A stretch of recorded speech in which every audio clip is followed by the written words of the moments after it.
बिल्कुल, बड़ा पॉजिटिव और पॉजिटिविटी मार्केट में आपको देखने को मिलेगी। शानदार रैली के साथ मार्केट कारोबार कर रहा है। 25,250 के ऊपर आपने कहा था लॉन्ग जोड़े और 25 करीब करीब हम गए हैं। आज का है 25,330 तक हमने टच किया। ब्रॉडर मार्केट्स में भी जिस तरीके से खरीदारी आज होती हुई नजर आई, काफ़ी इंप्रेसिव स्लिप ब्रेथ आपको शानदार नजर आएंगे। झुकाव जो हो एडवांसेस के तरफ आपको नजर आएगा। साथ ही बैंक निफ्टी ने पीएसयू बैंक में अगर आप देखें तो उससे ज़्यादा सपोर्ट मिला, तो काफ़ी अच्छा मूड माहौल।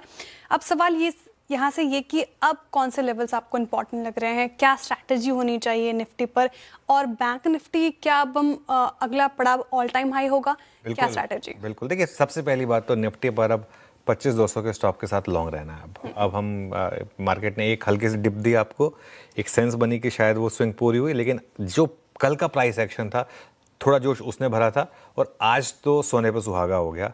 अब वो जो हमारा पिछले स्विंग में हमने एक 25,500 25,600 का टारगेट लिया था, आपको याद होगा श्रेया, जो बीच में पंक्चर हो गया था, अब मुझे लग रहा है कि वो अनफिनिश्ड बिजनेस, जिसे मैं यूज़ करता हूँ एक टर्म, वो अनफिनिश्ड बिजनेस अब पूरा होना चाहिए, वो टारगेट अब आना चाहिए। और बैंक निफ्टी अब मुझे लग रहा है धीरे धीरे नए हाई की तरफ बढ़ रहा है। बैंक निफ्टी का नया हाई है कितना? 57,600। आई थिंक ये बैंक निफ्टी का नया हाई है। यहाँ से 900,000 पॉइंट के करीब की दूरी रह गई है बैंक निफ्टी में ऑल टाइम हाई की तरफ। 57,628 है ना, हाँ 57,628 है। 1000 पॉइंट की 900 पॉइंट की दूरी रह गई है मेनली, मोटा मोटी। और धीरे धीरे सारे क्यूज ठीक हो रहे हैं, एक एक करके क्यूज अलाइन हो रहे हैं। निफ्टी पर अगली रेजिस्टेंस आपको 25,400 से 25,500 पर ही मिलेगी। और एक बार अगर आपने 25,500 क्रॉस किया तो 25,800 का रास्ता खुलेगा यहाँ पर। One step at A time, बहुत ज़्यादा जल्दबाजी नहीं करेंगे हम, लॉन्ग रहें और 25,250 तक की कोई भी गिरावट अगर आपको मिले उसमें बाय करें और सिंपल एक 25,200 का स्टॉप लॉस लगा दें। एक सिंपल स्ट्रैटेजी रहेगी यहाँ पर निफ्टी में।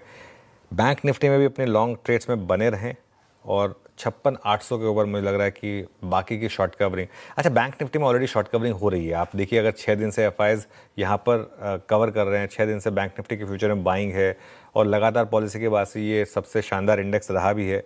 अब अगला पड़ाव सीधा ऑल टाइम हाई का, जो यहाँ से करीब करीब 900 पॉइंट दूर है। आज जैसा 2 दिन और लग जाए तो बस ऑल टाइम हाई हो गया, क्या दिक्कत है। चलिए वीरू के पास चलते हैं आज स्टॉक स्पेसिफिक मूव्स के लिए। Veeru good afternoon. Good afternoon. देखिए बैंक निफ्टी को आपने यहाँ पे अपने डिस्कशन में आखिरी में इसका जिक्र किया।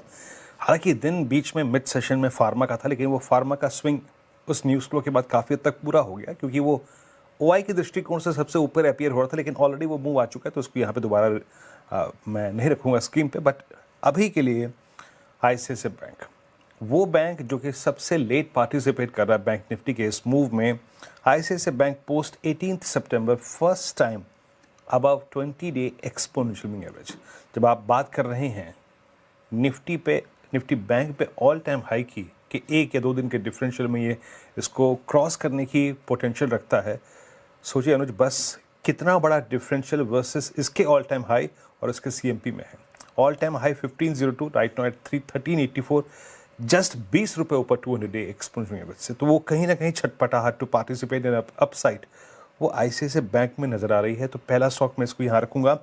दूसरा स्टॉक आपकी स्क्रीन पे रखूंगा, अब पुल बैक ट्रेड एस्ट्रल। देखिए पॉलीकैब ने अपना ऑल टाइम हाई क्रिएट कर दिया। अब एस्ट्रल अपने सेकेंड लास्ट एवरेज को वो भी काटता हुआ 1437 पे आज ये आप समझिएगा कि 23 सितंबर के बाद पहली बार सारे एवरेज के ऊपर। अच्छा, आज इसकी ओपनिंग के बाद से अगर आप देखें तो ये बहुत चला नहीं, फ्रेंकली स्पीकिंग उतना नहीं चला जितना ये पोटेंशियल रखता था, क्योंकि एक क्लियर कट ब्रेकआउट था, राउंडिंग बॉटम का ब्रेकआउट था, 100 डेमा का ब्रेकआउट था। तो एस्ट्रल दूसरा, पहला आईसीआईसीआई बैंक, और तीसरा स्टॉक आपकी स्क्रीन पे रखूंगा जहाँ पे मूव अच्छे आ रहे हैं। सुबह भी हमने इसको पकड़ा था करीब करीब आप समझिएगा कि 869 के जोन में, that's state bank of India. Clear cut range breakout, classical flag का ब्रेकआउट, और ये जो ब्रेकआउट है इसको अब अगस्त 2024 के बाद अब तक की सबसे हाईएस्ट ट्रैजेक्टरी मिला है। तो यहाँ पे 2 बैंक्स जो कि चार्ट्स पे 2 बैंक्स जो इस वक्त ऑप्शन स्टैट्स के मुताबिक बेहद आकर्षित लगते हुए। अनुज, 2 दिन की टर्बुलेंस के बाद, 2 दिन के साइडवेज मूव के बाद बैंक निफ्टी का आज फिर चलना और आईसीआईसीआई बैंक का लोअर ट्रैजेक्टरी से निकलना, एफआईज की बैंक का फिर रिज्यूम होना, क्या ये इसी बात का संकेत देता है कि एक बार फिर से लीडरशिप बैंक निफ्टी ही लेगा अगर यहाँ से बाजार को फर्दर ऊपर की जर्नी को तय करना है तो? देखिए बैंक निफ्टी ही लीडरशिप लेगा, इसमें तो आई थिंक कोई डाउट है नहीं, काफ़ी समय से बात हो रही है। लेकिन मुझे लगता है कि इवन आईटी भी स्ट्रांग है, ऐसा नहीं है कि आईटी वीक है। आज थोड़ा सा टीसीएस का रिएक्शन थोड़ा सा म्यूटेड रहा, कोई बात नहीं, कोई दिक्कत नहीं है, लेकिन निफ्टी आईटी में भी ठीक ठाक है मामला, तो इस हिसाब से। लेकिन हाँ, लीडरशिप जो है, लीडरशिप तो बैंक निफ्टी की है।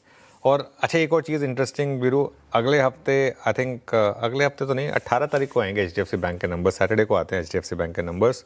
आई थिंक वो एक इंपॉर्टेंट क्यू होगा। और उसके बाद आईसीआईसीआई बैंक को, जो सुबह गावस्कर ने नारा दिया था अब की बार 1000 पार, एचडीएफसी बैंक शायद रिजल्ट के साथ कोइंसाइड करे वो। आईसीआईसीआई बैंक हमने चार्ट जीपीटी पर लिया था 3 दिन पहले, सेंस बन रही थी कि 200 डे मूविंग एवरेज के ऊपर 2 दिन के कंसोलिडेशन के बाद फाइनली वो ब्रेकआउट के लिए तैयार है। और मेरी सेंस ये आ रही है कि अब ये वो वाला ब्रेकआउट है जो 200 डे मूविंग के एवरेज के ऊपर वाला ब्रेकआउट है, और यहाँ अभी भी जगह है ऑल टाइम हाई तक पहुँचने के लिए। तो एक सेंस बन रही है कि बिल्कुल, और अगर आईसीआईसीआई बैंक और एचडीएफसी बैंक का कॉम्बिनेशन चल जाए तो फिर बैंक निफ्टी को कौन रोकेगा। एसबीआई पहले से स्ट्रांग है, कोटक में वैसे ही स्ट्रेंथ है, एक्सिस भी बीच बीच में थोड़ी बहुत कभी कभी वीकनेस आया थी, लेकिन इन जनरल एक्सिस भी ठीक ठाक ही स्टॉक रहा है। तो कुल मिलाकर आई थिंक बैंक निफ्टी की लीडरशिप आई थिंक इंटैक्ट रहेगी। चलिए अब श्रेया के पास चलते हैं और आगे के कार्यक्रम की बात करते हैं। श्रेया जी, एक सवाल मेरा उससे पहले, एसआईपी डेटा आया आज, इनफैक्ट पूरा म्यूचुअल फंड डेटा आया एमफी की तरफ से, सितंबर डेटा। सितंबर में 57 लाख नए एसआईपी खाते खोले गए हैं, साथ ही एसआईपी इस बार भी रिकॉर्ड स्तरों पर। लेकिन जिस तरीके से mid cap inflows, large cap fund inflow और साथ ही स्मॉल कैप फंड इनफ्लो में थोड़ी गिरावट आई है, कैसे देख रहे हैं आप इस आंकड़े को? कोई डरने घबराने की बात है या नहीं, आपकी एनालिसिस इस पर? देखिए, पहली चीज़ तो आप इस चीज़ को समझिए कि मार्केट में हर चीज़ जो है ना, आप एक लीनियर वे में नहीं होती है। ये नंबर जो है म्यूचुअल फंड का अच्छा है, इस म्यूचुअल फंड के आंकड़े से आपको डरने की कोई ज़रूरत नहीं है। अगस्त में भी मैंने ये बात कही थी, सितंबर में भी के लिए भी मैं यही बात कह रहा हूँ। इक्विटी इनफ्लो में गिरावट बहुत बड़ी नहीं है, 9% गिरे हैं, मैं मान सकता हूँ इस बात को। लेकिन एसआईपी का नंबर देखिए आप, 29,361 करोड़। जब तक ये नंबर इंटैक्ट है ना, 28,265 करोड़ से बढ़कर ये 29,361 करोड़ पर आया है, मतलब लोगों का डिसिप्लिन इंटैक्ट है। ये हो सकता है कि लमसम में लोग थोड़ा सा कम पैसा डाल रहे हैं, लमसम में पहले लोग जितना डालते थे उतना नहीं डाला उन्होंने, लेकिन फिर भी इनफ्लो है। पता है क्या होता है, हेडलाइन बनती है कि इनफ्लो, इक्विटी इनफ्लो 9% गिरा। अब जो गिरा शब्द है ना, मुझे उससे तकलीफ है। मेरा ये मानना है कि एसआईपी की इक्विटी इनफ्लो 30,400 करोड़, मतलब लोगों ने 30,400 करोड़ इक्विटी म्यूचुअल फंड में डाले, ये है। अगली लाइन प्ले करिए प्लीज। तो बिल्कुल 9% घटा है, लेकिन ठीक है, कोई दिक्कत नहीं है यहाँ पर। और कुल एयूएम भी बढ़ा ही है, यहाँ पर बढ़कर ही आया नंबर। अब देखिए, कैटेगरी वाइज देखिए आप, कैटेगरी वाइज हर कैटेगरी में थोड़े थोड़े नंबर कम हुए हैं। लेकिन मैं एक चीज़ बोलता हूँ आपको, लार्ज कैप 2800 करोड़ से 2300 करोड़, स्मॉल कैप 5,000 करोड़ से 4300 करोड़, मिड कैप 5300 करोड़ से 5,000 करोड़। अगर मैं ये सितंबर के नंबर्स को 1.5 साल पहले, 2 साल पहले नंबर से कंपेयर करूँगा ना, आप लोग कह रहे बाप रे इतने बड़े नंबर्स आ गए हमारे। हमारी दिक्कत क्या है कि हम एकदम रिसेंसी बायस से सिर्फ पिछले महीने के नंबर से कंपेयर कर रहे हैं, तो इसके लिए आपको लग रहा है कि भाई ये नंबर का जो है वो थोड़ा सा वीक हो गया। एक इंटरेस्टिंग चीज़ रही है इस महीने, जो आई थिंक हम कुछ देर में बात भी करेंगे, इनफैक्ट अभी उसकी बात भी करूंगा, मैं उसको अभी टच अपॉन कर लेता हूँ। इनफैक्ट इक्विटी में ETF बढ़ा है, 7,244 करोड़ से बढ़कर 8,151 करोड़ आया है। गोल्ड ETF देखिए, गोल्ड ETF में 2,100 करोड़ से बढ़कर 8,300 करोड़। ये एक क्लियर कट एक आपको बता रहा है कि किस तरीके का मूव है यहाँ पर। लेकिन इसमें एक वार्निंग भी छुपी है, सिल्वर ETF में एक वार्निंग छुपी है जो इस चैनल पर हाईलाइट की गई थी, एक बार वो सुनते हैं।